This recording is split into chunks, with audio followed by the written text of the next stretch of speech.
Okay, rear axle fluid change, very cut and dry. You see there's a plug here, right? It's a 3/8 like a ratchet would fit in there.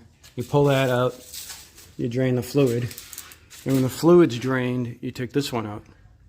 And what you do is you put the drain plug back in, and then you squeeze fluid into here, and you just keep squeezing it until it starts to run back out. That's the level point. And then once the excess runs out, you just put the plug back in.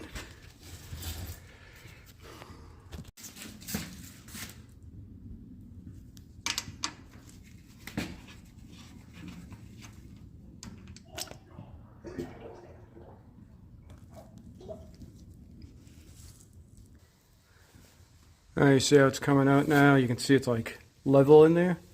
It took about 3 quarts.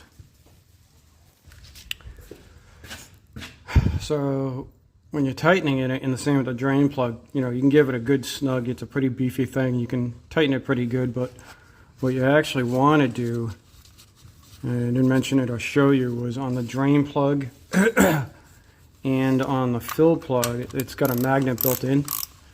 So you're going to want to check that. Give it a good ugga-lug. You're going to want to check the magnet and then clean it off and make sure there's no crap on there. And then that's it.